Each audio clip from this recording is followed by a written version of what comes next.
కూటమికి గ్లాస్ గండం వెంటాడుతోంది. Free symbol జాబితాలోనే Janasena గాజు గ్లాస్ గుర్తుంది. జనసేన అభ్యర్థులకు గాజు గ్లాస్ గుర్తే కేటాయించారు. అయితే జనసేన పోటీలో లేని చోట ఫ్రీ సింబల్ జాబితాలోనే గాజు గ్లాస్ గుర్తు ఉండడం కూటమిని కలవరపెడుతోంది. జనసేన పోటీ చేయని చోట్ల స్వతంత్ర అభ్యర్థులకు గాజు గ్లాస్ గుర్తు కేటాయించే అవకాశం ఉంది. 21 అసెంబ్లీ 2 లోక్సభ నియోజకవర్గాల్లో పోటీ చేస్తోంది జనసేన.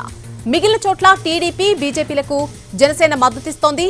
ఫ్రీ సింబల్ జాబితాలో ఉండటంతో మిగిలిన నియోజకవర్గాల్లో కూడా గ్లాస్ గుర్తు విషయంలో కూటమిలో ఆందోళన వ్యక్తమవుతోంది. నామినేషన్ల ఉపసంహరణ గడువు ఇవాళ్టితో ముగిపోతోంది. మధ్యాహ్నం 3 గంటల తర్వాత తుది పోటీలో ఉన్నటువంటి అభ్యర్థులకు గుర్తుల కేటాయింపు ఉంటుంది.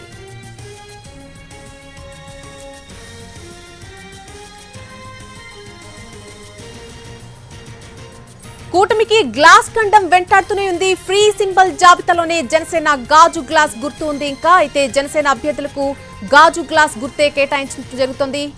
అయితే జనసేన పోటీలో లేని చోట ఫ్రీ సింబల్ జాబితాలోనే గాజు గ్లాస్ గుర్తు ఉండడం కూటమిని కలవరపెడుతోంది. ఇది అంశానికి సంబంధించి పూర్తి అప్డేట్ మా ప్రతినిధి పిఎంఆర్ అందిస్తారు. పిఎంఆర్ రైట్ నల్లి, గాజు గ్లాసు గండం, ఆ గుర్తు గండం అనేది కూటమి పార్టీలను ఇంకా వెనాడుతున్న పరిస్థితి కనిపిస్తుంది. గాజు గ్లాసు గుర్తు జనసేనకు కాకుండా వేరే అభ్యర్థులకి కేటాయించకూడదు అన్న అంశానికి సంబంధించి పెద్ద ఎత్తున ఈసీఐకి అలాగే ఇతర స్వతంత్ర అభ్యర్థులతో కూడా ఒక ప్రయత్నం అనేది చాలా పెద్ద ఎత్తున జనసేన వైపు నుంచి కూటమి పార్టీల వైపు నుంచి చాలా పెద్ద ఎత్తున జరిగింది. సో ఈ నేపథ్యంలో అంటే ఫ్రీ సింబల్ జాబితాలో ముందుగా గాజు గ్లాసు గుర్తును కేటాయించారు. సో అక్కడ ఆ జాబితాలో పెట్టారు. సో అక్కడి నుంచి తీసేసి నిన్న ఒక మెమో లాంటిది విడుదల చేసిన పరిస్థితి, కొన్ని పార్టీలకు సంబంధించి కామన్ సింబల్ను కేటాయించిన పరిస్థితి ఈసీఐ వైపు నుంచి చాలా స్పష్టంగా వెల్లడైంది. సో ఈ క్రమంలో గాజు గ్లాసు గుర్తును జనసేన పార్టీకి కేటాయిస్తూ కామన్ సింబల్గా దాన్ని ట్రీట్ చేస్తూ ఫ్రీ సింబల్ జాబితా నుంచి తొలగిస్తున్నట్లుగా నిన్న ఒక జాబితాను విడుదల చేసింది కేంద్ర ఎన్నికల సంఘం. దీనికి అనుగుణంగానే చర్యలు తీసుకోవాల్సిందిగా జిల్లా కలెక్టర్లకు కూడా రాష్ట్ర సీఈఓ ఎంకే మీనా కూడా ఆదేశాలు జారీ చేసిన పరిస్థితి కనిపిస్తుంది. అయితే ఇప్పుడు తాజాగా వస్తున్న సమాచారం మేరకు, మనకు అందుతున్న సమాచారం మేరకు నిబంధనల ప్రకారం చూస్తామంటే ఎక్కడైతే రిజిస్టర్ పార్టీలు అంటే గుర్తింపు పొందని పార్టీలు ఎవరైతే ఉంటారో వాళ్ళు ఏ నియోజకవర్గాల్లో పోటీ చేస్తారో ఆ నియోజకవర్గాల్లో కామన్ సింబల్ కేటాయించడం అనేది జరుగుతుంది. ఎక్కడైతే రిజిస్టర్ పార్టీలు మాత్రమే ఉండి గుర్తింపు పొందని పార్టీలు ఏదైతే ఉంటాయో సో ఆ గుర్తింపు పొందని పార్టీలు ఏ నియోజకవర్గాల్లో అయితే పోటీ చేయరో అక్కడ కామన్ సింబల్గా ఉన్న ఆ గుర్తు ఫ్రీ సింబల్గా మారిపోతుందన్న క్లారిటీ అయితే ఈసీ వర్గాల వైపు నుంచి వస్తున్నట్లుగా మనకు అందుతున్న సమాచారం మేరకు తెలుసు. సో ఈ నేపథ్యంలో గాజు గ్లాసు మిగిలిన స్వతంత్ర అభ్యర్థులు ఎవరైతే ఉంటారో కోరుకుంటారో వాళ్ళకి వెళ్ళే అవకాశం లేకపోలేదన్న చర్చ అయితే ప్రస్తుతం రాజకీయ వర్గాల్లో జరుగుతోంది. మొత్తం జనసేన పార్టీ కూటమితో పొత్తుల్లో భాగంగా 21 స్థానాల్లో అసెంబ్లీ స్థానాల్లో పోటీ చేస్తుంది, 2 పార్లమెంట్ సెగ్మెంట్లో పోటీ చేస్తుంది. సో రిమైనింగ్ చోట్ల స్వతంత్ర అభ్యర్థులుగా ఉన్న వాళ్ళు ఎవరైనా గాజు గ్లాసు గుర్తు తమ కేటాయించాలని కోరితే ఈసీ నిబంధనల ప్రకారం గైడ్లైన్స్ ప్రకారం ఆ సింబల్ని వారు కేటాయించాల్సిన అవసరం కూడా ఉంటుందన్న చర్చ అయితే ప్రస్తుతం జరుగుతున్న పరిస్థితి కనిపిస్తుంది. సో ఈ క్రమంలో ఇప్పటికే కూటమి పార్టీలు ఒక ప్రయత్నం అయితే చేస్తున్నాయి. ఇప్పటికే కూటమి పార్టీలు ఒక ప్రయత్నం చేస్తున్నాయి. ఈసీఐకి గాజు గ్లాసు గుర్తు వేరే అభ్యర్థులకి కేటాయించకుండా చర్యలు తీసుకోవాల్సిందిగా కోరుతుంది. గతంలో తాము పోటీ చేసిన స్థానాల్లో, జనసేన పోటీ చేసిన స్థానాల్లో 6% కంటే ఎక్కువగా ఓట్లు వచ్చాయి. ఈసారి కూడా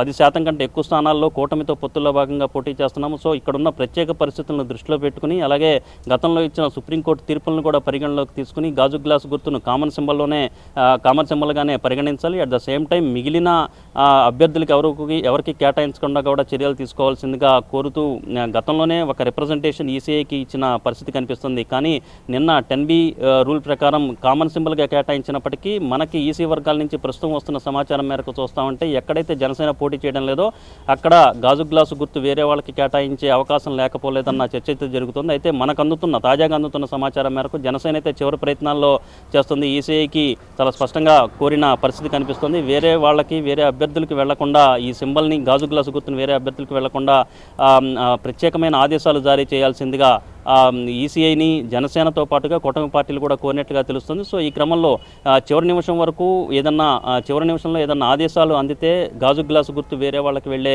అవకాశం ఉండదు అని ఆశాభావాన్ని అయితే చాలా స్పష్టంగా కూటమి పార్టీలు వ్యక్తం చేస్తున్న పరిస్థితి కనిపిస్తున్నప్పటికీ ఇప్పటివరకు అయితే అధికారికంగా అయితే గాజు గ్లాసు గుర్తు కామన్ సింబల్గా జనసేన పార్టీకి ఉన్నప్పటికీ ఒకవేళ జనసేన పోటీ చేయని స్థానాల్లో ఆ పార్టీకి వేరే అభ్యర్థులు ఎవరైనా కోరుకుంటే దాన్ని కేటాయించే దిశగా కూడా కూడా చర్యలు కేటాయించే దిశగా కూడా ప్రక్రియ ఉంటుందన్న అభిప్రాయాన్ని అయితే ఈసీ వర్గాలు వ్యక్తం చేస్తున్న పరిస్థితులు కనిపిస్తున్న నేపథ్యంలో మరి కాసేపట్లో నామినేషన్ల విత్డ్రాకు సంబంధించిన గడువు కూడా ముగిపోతుంది. ఆ తర్వాత అభ్యర్థులను ఖరారు చేస్తారు. అదే సందర్భంలో గుర్తులను కూడా కేటాయించే దిశగా ఎన్నికల అధికారులు ఒక నిర్ణయం తీసుకోనున్న నేపథ్యంలో, ఒక ప్రకటన చేయనున్న నేపథ్యంలో గాజు గ్లాసు గుర్తు జనసేనకే పరిమితమవుతుందా, లేకపోతే ఇండిపెండెంట్ అభ్యర్థులకి వెళ్లకుండా ఈసీఐ ద్వారా ఏదైతే కొంత చివరి ప్రయత్నాలు చేస్తుందో కూటమి పార్టీలు కావచ్చు, జనసేన కావచ్చు చివరి ప్రయత్నాలు చేస్తుందో అది ఫలిస్తుందా, లేకపోతే ఇండిపెండెంట్ అభ్యర్థులు ఎవరికైనా గాజు గ్లాసు గుర్తు వెళుతుందన్న టెన్షన్ అయితే ఏపీ రాజకీయ వర్గాల్లో ప్రధానంగా కూటమి పార్టీల్లో కనిపిస్తోంది. నళిని.